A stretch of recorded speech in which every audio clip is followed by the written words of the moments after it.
వేకువ జామున దేని కొరకనంటే ప్రభువును మనం కలిసే సమయం అది. మన్నా మైదానంలో ఉంది. ప్రజల్ని పిలిచి దేవుడు అంటున్నాడు, వెళ్ళి ఆ మన్నాను తెచ్చుకోమని అన్నాడు. అయ్యా ఎప్పుడు వెళ్ళమంటావు? వేకువ జామునే లేచి వెళ్ళమని అన్నాడు. పొద్దునే లేచి వెళ్ళిపోయినారు. ఇంకా సూర్యుడు ఉదయించక ముందే వెళ్ళిపోయినారు. మన్నా తెచ్చుకున్నప్పుడు అంట ఆ మన్నా ఎలాగుందంటే ఫ్రిడ్జ్ లో పెట్టినట్టు, ఫ్రీజర్ లో పెట్టినట్టుగా ఉంది, ఫ్రెష్ గా. కొందరు బద్దకస్తులు ఉన్నారే, 6 గంటలకు లేచి వెళ్ళినారు. ఈ లోపు సూర్యకిరణాలు దాని మీద పడ్డాయి, మంచు మీద పడ్డాయి. మంచు ఏమైపోతుంది? కరిపోగానే మన్నా ఏమైపోయిందో తెలుసు, పాడైపోయింది. ఇప్పుడు నువ్వు ప్రభును కలవాలనంటే ఎప్పుడు లేవాలి? మన్నా కావాలంటే ఎప్పుడు లేవాలి?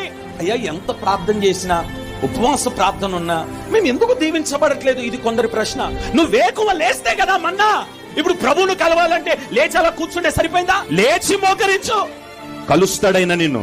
ఎంత కష్టమైనా సరే, నువ్వు ఎంత అలిసిపోయినా సరే, ఒక అరగంట అయినా. వేకువ జామున దేని కొరకనంటే ప్రభువును మనం కలిసే సమయం అది. మన్నా మైదానంలో ఉంది. ప్రజల్ని పిలిచి దేవుడు అంటున్నాడు, వెళ్ళి ఆ మన్నాను తెచ్చుకోమని అన్నాడు. అయ్యా ఎప్పుడు వెళ్ళమంటావు? వేకువ జామునే లేచి వెళ్ళమని అన్నాడు. పొద్దునే లేచి వెళ్ళిపోయినారు. ఇంకా సూర్యుడు ఉదయించక ముందే వెళ్ళిపోయినారు. మన్నా తెచ్చుకున్నప్పుడు అంట ఆ మన్నా ఎలాగుందంటే ఫ్రిడ్జ్ లో పెట్టినట్టు, ఫ్రీజర్ లో పెట్టినట్టుగా ఉంది, ఫ్రెష్ గా.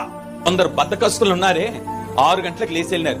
ఈ లోపు సూర్యకిరణాలు దాని మీద పడ్డాయి, మంచు మీద పడ్డాయి. మంచు ఏమైపోతుంది? కరిపోగానే మన్నా ఏమైపోయిందో తెలుసు, పాడైపోయింది.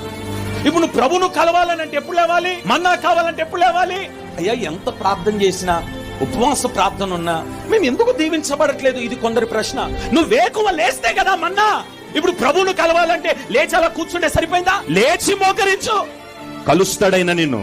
ఎంత కష్టమైనా సరే, నువ్వు ఎంత అలిసిపోయినా సరే, ఒక అరగంట